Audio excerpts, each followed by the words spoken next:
Hello guys, welcome to my channel. ನಾನು ಶರಣ್ಯ. ನಾನಿವತ್ತು ಲಂಚ್ಗೆ ಏನೇನು ಪ್ರಿಪೇರ್ ಮಾಡಿದ್ದೆ ಅಂತ ಹೇಳಿ ನಿಮ್ಮ ಜೊತೆ ಹಂಚ್ಕೊತಾ ಇದ್ದೀನಿ. ನಾನು ಲಂಚ್ಗೆ ಮೇಥಿ ಪಲ್ಯ, ಚಪಾತಿ ಮತ್ತು ಜಾಮೂನ್ ಮಾಡಿದ್ದೆ. ಮೊದಲಿಗೆ ಮೇಥಿ ಪಲ್ಯ ಮಾಡೋದು ಹೇಗೆ ಅಂತ ಹೇಳಿ ತಿಳ್ಕೊಳ್ಳೋಣ. ಮೊದಲು ಒಂದು ಸಣ್ಣ ಬೌಲಲ್ಲಿ ಈ ಎಳ್ಳು ತೊಗೊಂಡಿದ್ದೀನಿ. ಎಳ್ಳನ್ನ ಡ್ರೈ ರೋಸ್ಟ್ ಮಾಡ್ಕೋತಾ ಇದ್ದೀನಿ. ಜಾಸ್ತಿ ಟೈಮ್ ಬೇಕಾಗಲ್ಲ, 1 or 2 ಮಿನಿಟ್ಸಲ್ಲಿ ಸಿಡಿಯೋಕ್ಕೆ ಸ್ಟಾರ್ಟ್ ಆಗುತ್ತೆ. ಎಳ್ಳು ಸಿಡಿಯೋಕ್ಕೆ ಸ್ಟಾರ್ಟ್ ಆಗಿದ ತಕ್ಷಣವೇ ಸ್ಟವಿಂದ ಇಳಿಸ್ಕೊಂಡ್ಬಿಡಿ. ಈ ಎಳ್ಳು ಏನಕ್ಕೆ ಈ ಥರ ಕಾಣಿಸ್ತಾ ಇದೆ ಅಂತಂದರೆ, ಇದು ನಮ್ಮ ಮನೆಯಲ್ಲೇ ಬೆಳೆದಿರೋ ಎಳ್ಳು, ಆದ್ದರಿಂದ ಈ ಥರ ಕಾಣಿಸ್ತಾ ಇದೆ, ಬೇರೆ ಏನೂ ಇಲ್ಲ. ಮತ್ತು ಸೇಮ್ ಪ್ಯಾನಿಗೆ ನಾನು ಸೇಮ್ ಕ್ವಾಂಟಿಟಿ ಕಡಲೆ ಬೀಜನ ತೊಗೋತಾ ಇದ್ದೀನಿ, ಗ್ರೌಂಡ್ ನಟ್ಸ್. ಓಕೆ, ಅದನ್ನು ತೊಗೋತಾ ಇದ್ದೀನಿ. ಸೇಮ್ ಅದೇ ಥರನೇ ಡ್ರೈ ರೋಸ್ಟ್ ಮಾಡ್ಕೋತಾ ಇದ್ದೀನಿ. ಇದು ಎಳ್ಳಿಗಿಂತ ಸ್ವಲ್ಪ ಟೈಮ್ ಹಿಡಿಯುತ್ತೆ.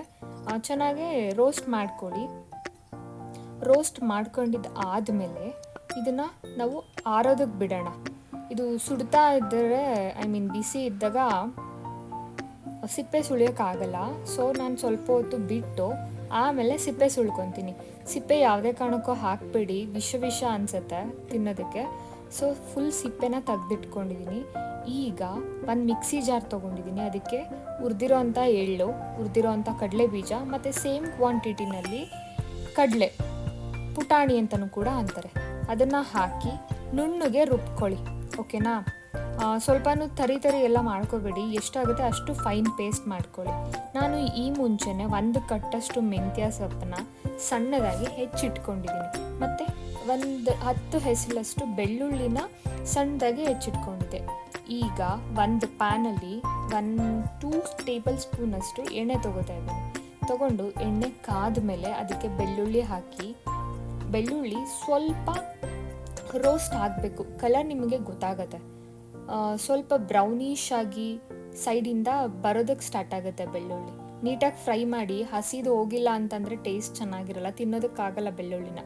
ಮತ್ತು ಅದರೊಳಗಡಿಕೆ ಹೆಚ್ಚಿಟ್ಕೊಂಡಿರೋ ಏನು ಮೆಂತ್ಯ ಸೊಪ್ಪಿತ್ತಲ್ಲ ಅದನ್ನು ಹಾಕಿ ಚೆನ್ನಾಗಿ ಫ್ರೈ ಮಾಡ್ಕೊಳ್ಳೋಣ. ಓಕೆ, ನೋಡಿ ಗೊತ್ತಾಗುತ್ತೆ ನಿಮಗೆ. ಸ್ವಲ್ಪ ನೀರು ಬಿಡುತ್ತೆ ಮತ್ತು ಕಂಪ್ಲೀಟ್ಲಿ ಹಾಫ್ ಆ್ಯಂಡ್ ಹಾಫ್ ಆಗುತ್ತೆ. ನಾವೇನು ಕ್ವಾಂಟಿಟಿ ತೊಗೊಂಡಿದ್ವಿ ಅದ್ರ 50-50 ಅಷ್ಟು ಸಣ್ಣ ಆಗುತ್ತೆ ಸೊಪ್ಪು. ಅಲ್ಲಿವರೆಗೂ ಚೆನ್ನಾಗೆ ರೋಸ್ಟ್ ಮಾಡ್ಕೊಳ್ಳಿ. ಇದು ಅಷ್ಟೇ ಚೆನ್ನಾಗೇ ಬೆಂದ್ಕೋಬೇಕು ಅದರಲ್ಲೇ, ಇಲ್ಲ ಅಂತಂದರೆ ಕಹಿ ಅನಿಸುತ್ತೆ ಮೆಂತ್ಯ ಸೊಪ್ಪು. ಓಕೆನಾ? ಇದು ರೋಸ್ಟ್ ಆಗಿದೆ. ಈಗ ನಾನು ಒಂದು ಬೌಲ್ಗೆ ಎತ್ತಿಡ್ತಾ ಇದ್ದೀನಿ. ಈ ಬೌಲ್ಗೆ ಎತ್ತಿಟ್ಟಾದಮೇಲೆ ಏನು ತೊಗೊಂಡಿದ್ದೀರಲ್ಲ ಪ್ಯಾನು, ಅದೇ ಪ್ಯಾನಿಗೆ ಮತ್ತು ನಾನು ಇನ್ನೊಂದು 2 ಟೇಬಲ್ ಸ್ಪೂನಷ್ಟು ಆಯಿಲ್ ಹಾಕ್ಕೋತಾ ಇದ್ದೀನಿ. ಮತ್ತು ಏನು ಆವಾಗಲೇ ನಾನು ಬೆಳ್ಳುಳ್ಳಿನ ಹೆಚ್ಚಿಟ್ಕೊಂಡಿದ್ದ ಸೇಮ್ ಕ್ವಾಂಟಿಟಿ ಬೆಳ್ಳುಳ್ಳಿನ ಮತ್ತೆ ಹಾಕ್ಕೊತಾ ಇದ್ದೀನಿ. ನನಗೆ ಬೆಳ್ಳುಳ್ಳಿ ಅಂತಂದರೆ ನಿಜವಾಗ್ಲೂ ಫ್ರೈ ಆಗಿರೋದು ತಿನ್ನೋದಕ್ಕೆ ತುಂಬಾ ಇಷ್ಟ ಆಗುತ್ತೆ. ಸೊ ನಾನು ಒಂದು ಸ್ವಲ್ಪ ಜಾಸ್ತಿನೇ ಹಾಕ್ಕೋತಾ ಇದ್ದೀನಿ. ನೋಡಿ, ನಿಮಗೆ ಹೇಗೆ ಬೇಕೋ ಆ ಥರ ಕ್ವಾಂಟಿಟಿ ಅಡ್ಜಸ್ಟ್ ಮಾಡ್ಕೊಳ್ಳಿ. ಅದರೊಳಗಡೆ ನಾನು ಒಂದು 2 ಸ್ಪೂನಷ್ಟು ಸಣ್ಣ ಸ್ಪೂನಷ್ಟು ಜೀರಿಗೆ ಕೂಡ ಹಾಕಿದ್ದೀನಿ. ಜೀರಿಗೆ ಆದಮೇಲೆ ಜೀರಿಗೆ ಚಟಪಟ ಅಂತ ಸಿಡಿಯೋಕ್ಕೆ ಸ್ಟಾರ್ಟ್ ಆಗುತ್ತೆ. ಜೀರಿಗೆ ಸಿಡಿದ ತಕ್ಷಣವೇ ಒಂದು ಮೀಡಿಯಮ್ ಸೈಜ್ ಈರುಳ್ಳಿನ ನಾನು ಈ ಶೇಪಲ್ಲಿ ಹೆಚ್ಕೊಂಡಿರೋದನ್ನ ಹಾಕಿ ಚೆನ್ನಾಗಿ ಫ್ರೈ ಮಾಡ್ಕೊಳ್ಳೋಣ. ಅದು ಸ್ವಲ್ಪ ಫ್ರೈ ಆದಮೇಲೆ ಒಂದು ಟೊಮೊಟೊ, ಬಿಗ್ ಸೈಜ್ ಟೊಮೊಟೊನೇ ತೊಗೊಂಡಿದ್ದೆ ನಾನು. ಒಂದು ಟೊಮೊಟೊನ ಹಾಕಿ ಅದನ್ನು ಕೂಡ ಫ್ರೈ ಮಾಡ್ಕೊಳ್ಳೋಣ. ಈ ಟೊಮೊಟೊ ಫ್ರೈ ಆಗುವಾಗಲೇ ಅದಕ್ಕೆ ಒಂದು ಚಿಟಿಕೆ ಅರಿಶಿನ, ರುಚಿಗೆ ತಕ್ಕಷ್ಟು ಉಪ್ಪನ್ನ ಹಾಕ್ಕೊಂಡು ಫ್ರೈ ಮಾಡ್ಕೊಳ್ಳೋಣ. ಏನು ಗೊತ್ತಾ, ಈ ಉಪ್ಪು ಮತ್ತು ಅರಿಶಿಣನ ಟೊಮೊಟೊಗೆ ಹಾಕಿ ಫ್ರೈ ಮಾಡೋದ್ರಿಂದ ಟೊಮೊಟೊ ಬೇಗ ಸ್ಮ್ಯಾಶ್ ಆಗುತ್ತೆ. ಓಕೆ, ಈಗ ಇದರೊಳಗಡೆ ನಾನು ಒಂದು 1.5 ಸ್ಪೂನಷ್ಟು ಗರಂ ಮಸಾಲ ಸೇರಿಸ್ಕೊತಾ ಇದ್ದೀನಿ. ಮತ್ತು 1 ಸ್ಪೂನಷ್ಟು ಮೆಣಸಿನ ಪುಡಿ, chilli powder. Okay, red chilli ಪೌಡರ್ನ ಹಾಕೋತಾ ಇದ್ದೀನಿ. ನನ್ನ ಖಾರಕ್ಕೆ ಅನುಸಾರವಾಗಿ ನಾನು ಚಿಲ್ಲಿ ಪೌಡರ್ನ ಹಾಕ್ಕೊಂಡಿದ್ದೀನಿ. ನಿಮಗೆ ಖಾರ ಬೇಕು ಅಂತಂದರೆ ಇನ್ನು ಸ್ವಲ್ಪ ಚಿಲ್ಲಿ ಪೌಡರ್ನ ಹಾಕ್ಕೋಬೋದು. ಇದನ್ನು ಸ್ವಲ್ಪ ಹೊತ್ತು ಮುಚ್ಚಿಬಿಟ್ರೆ ಎಣ್ಣೆ ಬಿಡೋದಕ್ಕೆ ಸ್ಟಾರ್ಟ್ ಆಗುತ್ತೆ. ಇದು ಚೆನ್ನಾಗೆ ಏನು ಡ್ರೈ ಮಸಾಲ ಹಾಕಿದ್ದು ಎಲ್ಲದೂ ರೋಸ್ಟ್ ಆಗಿರುತ್ತೆ.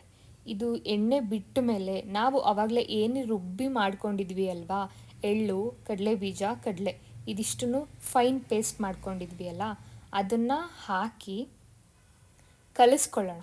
ಓಕೆ, ಇದಕ್ಕೆ ನಿಮಗೆ ನೀರನ್ನ ನೋಡ್ಕೊಂಡು ಹಾಕ್ಕೊಳ್ಳಿ. ತೀರಾ ಜಾಸ್ತಿನೂ ಹಾಕೋಬೇಡಿ, ಕಡಿಮೆನೂ ಹಾಕೋಬೇಡಿ. ನಾನು ಜಸ್ಟ್ ಮಿಕ್ಸಿ ಜಾರ್ನ ತೊಳೆದು ಒಂದು ಹಾಫ್ ಕಪ್ಪಷ್ಟು ಹಾಕಿದ್ದೀನಿ ಅಷ್ಟೇ. ಇದು ಚೆನ್ನಾಗಿ ಕುದಿಬೇಕು. ಇದು ಕಂಪ್ಲೀಟ್ಲಿ ಕಲರ್ ಚೇಂಜ್ ಆಗೋಕ್ಕೆ ಸ್ಟಾರ್ಟ್ ಆಗುತ್ತೆ. ಏನು ನಾವು ಅರಿಶಿನ ಎಲ್ಲ ಥರ ಡ್ರೈ ಮಸಾಲ ಹಾಕಿದ್ವಿ ಅಲ್ಲ, ಅದು ಎಲ್ಲದು ಮಿಕ್ಸಪ್ ಆಗಿ ಚೆನ್ನಾಗಿ ಒಂದು ಕಲರ್ ಬರುತ್ತೆ. ಮುಚ್ಚಿ ಇಡೋಣ. ಓಕೆ, ಈ ಥರ ಕಲರ್ ಬಂದಿರುತ್ತೆ ನೋಡಿ. ಈ ಥರ ಕಲರ್ ಬಂದ ಮೇಲೆ ಒಂದ್ಸಲ ನೋಡಿ, ತಳ ಹಿಡ್ಕೋತಾ ಇರಲ್ಲ, ಫುಲ್ಲು ಬಿಡ್ತಾ ಇರುತ್ತೆ. ಆ ಸ್ಟೇಜಿಗೆ ಬರಬೇಕು. ಅಲ್ಲಿವರೆಗೂ ನೀವು ಬೇಯಿಸ್ಕೋಬೇಕಾಗತ್ತೆ. ಆದಷ್ಟು ಲೋ ಫ್ಲೇಮಲ್ಲೇ ಬೇಯಿಸಿ, ಇಲ್ಲ ಅಂತಂದರೆ ಸೀದೋಗ್ಬಿಡುತ್ತೆ. ಓಕೆ, ಇದಕ್ಕೆ ನಾನು ಆವಾಗಲೇ ಮೆಂತ್ಯ ಸೊಪ್ಪನ್ನ ಆಯಿಲ್ ಫ್ರೈ ಮಾಡ್ಕೊಂಡು ಇಟ್ಕೊಂಡಿದ್ದೆ ಅಲ್ಲ, ಅದನ್ನು ಸೇರಿಸ್ಕೊತಾ ಇದ್ದೀನಿ. ಅದನ್ನು ಸೇರಿಸ್ಕೊಂಡು ಇದನ್ನು 1 or 2 ಮಿನಿಟ್ಸು ಚೆನ್ನಾಗಿ ಫ್ರೈ ಆಗೋಗಿ ಬಿಡೋಣ. ಆಲ್ರೆಡಿ ನಾವು ಮೆಂತ್ಯ ಸೊಪ್ಪನ್ನ ಫ್ರೈ ಮಾಡಿರೋದ್ರಿಂದ ಜಾಸ್ತಿ ಟೈಮ್ ಏನು ಹಿಡಿಯಲ್ಲ. 2 or 3 ಮಿನಿಟ್ಸಲ್ಲಿ ಆಗೋಗ್ಬಿಡುತ್ತೆ. ಸ್ವಲ್ಪ ಹೊತ್ತು ಮುಚ್ಚಿ ಇಡೋಣ. ಸೊ ಈಗ ಮೇಥಿ ಪಲ್ಯ ರೆಡಿ. ನಾನು ಇದಕ್ಕೆ ಬೇಕು ಅಂದರೆ ತುಪ್ಪ ಹಾಕೋಬೋದು. ನಾನೇನು ತುಪ್ಪ ಹಾಕಲ್ಲ ಇದಕ್ಕೆ, ಬಟ್ ತುಪ್ಪದ ಫ್ಲೇವರ್ ಚೆನ್ನಾಗಿರುತ್ತೆ. ಈಗ ನಾನು ಜಾಮೂನ್ ಮಾಡ್ಕೊಳ್ಳೋಕೆ ರೆಡಿ ಮಾಡ್ಕೋತಾ ಇದ್ದೀನಿ. ನಾನು ಜಾಮೂನ್ನ ಜಾಸ್ತಿ ಕ್ವಾಂಟಿಟಿಯಲ್ಲಿ ಮಾಡ್ತಾಯಿಲ್ಲ. ನನಗೆ ಬೇಕಾಗಿದ್ದು ಒಂದು 10 ಜಾಮೂನು ಅಷ್ಟೇ. ಇವತ್ತು ಜಾಮೂನು ಏನಕ್ಕೆ ಅಂತಂದರೆ ನಮ್ಮ ಮನೆಗೆ ಗೆಸ್ಟ್ ಬಂದಿದ್ರು. ನನ್ನ ಹಸ್ಬೆಂಡ್ ಅವರ ಅಕ್ಕನ ಮಗ ಬಂದಿದ್ದರು. ಸೊ ನಾನು ಏನಾದರೂ ಸ್ವೀಟ್ ಮಾಡಬೇಕಲ್ಲ ಅಂತ ಯೋಚನೆ ಮಾಡ್ತಾಯಿದ್ದೆ. ಪಟ್ ಅಂತ ಮೈಂಡಿಗೆ ಬಂದಿದ್ದು ಜಾಮೂನು. ಸೊ ಜಾಮೂನ್ ಹಿಟ್ಟನ್ನ ಕಲಸಿ ಒಂದು 2 or 3 ಮಿನಿಟ್ಸ್ ಬಿಟ್ಟಿದ್ದೀನಿ ನಾನು. ಬಿಟ್ಟ ಮೇಲೆ ಈ ಥರ ಉಂಡೆ ಮಾಡ್ಕೋತಾ ಇದ್ದೀನಿ. ನಾನು ಜಾಮೂನ್ನ ಸೈಜ್ ತುಂಬ ದೊಡ್ಡದಾಗಿ ಮಾಡ್ತಾಯಿಲ್ಲ. ನನಗೆ ಪುಟಾಣಿ ಜಾಮೂನ್ ಇಷ್ಟ ಆಗುತ್ತೆ. ಸೊ ನಾನು ಪುಟಾಣಿ ಜಾಮೂನ್ನೇ ಮಾಡ್ಕೋತಾ ಇದ್ದೀನಿ. ಚೆನ್ನಾಗಿ ನೀವು ಹಿಟ್ಟನ್ನ ನಾದಬೇಕು. ಇಲ್ಲ ಅಂತಂದರೆ ಜಾಮೂನು ಎಣ್ಣೆಗೆ ಹಾಕಿದ ತಕ್ಷಣವೇ ಪಾಪಪ್ ಆಗೋಕ್ಕೆ ಸ್ಟಾರ್ಟ್ ಆಗುತ್ತೆ. ಐ ಮೀನ್ ಸಿಡಿಯೋಕ್ಕೆ ಸ್ಟಾರ್ಟ್ ಆಗುತ್ತೆ. ಇಲ್ಲ ಅಂತಂದರೆ ಸ್ಮೂತಾಗಿ ಬರಲ್ಲ. ನೆಕ್ಸ್ಟು ನಾನು ಶುಗರ್ ಸಿರಪ್ ರೆಡಿ ಮಾಡ್ಕೋತಾ ಇದ್ದೀನಿ. ಈ ಕಪ್ಪಿನ ಅಳತೆನಲ್ಲಿ ನಾನು ಅರ್ಧ ಕಪ್ ತೊಗೊಂಡಿದ್ದೀನಿ.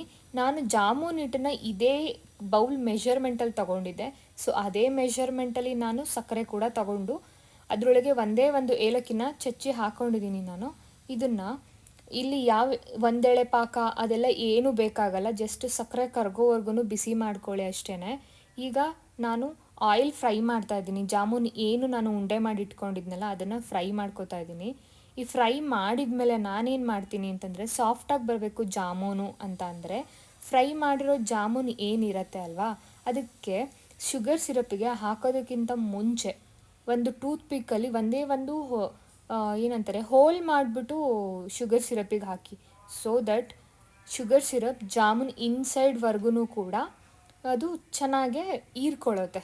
ನೋಡಿ, ಆಲ್ರೆಡಿ ನಾನು ಜಾಮೂನ್ ಮಾಡಿದ್ದೀನಿ. ಈಗ ಎಷ್ಟು ಚೆನ್ನಾಗಾಗಿದೆ. ನಾನು ಏನು ಜಾಮೂನ್ ಫ್ರೈ ಮಾಡಿದ್ನಲ್ಲ ಅದ್ರ ಡಬಲ್ ಸೈಜ್ ಆಗಿದೆ ಶುಗರ್ ಸಿರಪ್ಪಿಗೆ ಹಾಕಿದ ಮೇಲೆ. ಸೊ ನಾನು ಹೇಳಿ ಟಿಪ್ನ ಫಾಲೋ ಮಾಡಿ, ನಿಜವಾಗ್ಲೂ ಜಾಮೂನ್ ತುಂಬ ಚೆನ್ನಾಗಿ ಬರುತ್ತೆ. ನಾನು ಈ ಮುಂಚೆನೇ ಆಲ್ರೆಡಿ ಚಪಾತಿ ಹಿಟ್ಟನ್ನ ಕಲಸಿಟ್ಟಿದ್ದೆ. ಸೊ ನಾನು ಇವಾಗ ಉಂಡೆ ಮಾಡ್ಕೋತಾ ಇದ್ದೀನಿ. ಚಪಾತಿನ ಲಟ್ಟಿಸ್ತಾ ಇದ್ದೀನಿ. ನೋಡಿ, ಲಟ್ಟಿಸ್ತಾ ಇದ್ದೀನಿ.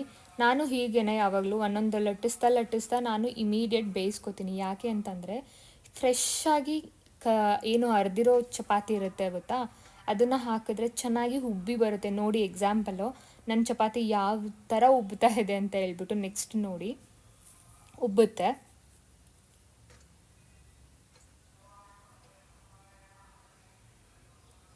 ಕಂಪ್ಲೀಟ್ಲಿ 2 ಲೇಯರ್ಸ್ ಆಗಿ ಡಿವೈಡ್ ಆಗುತ್ತೆ ಚಪಾತಿ.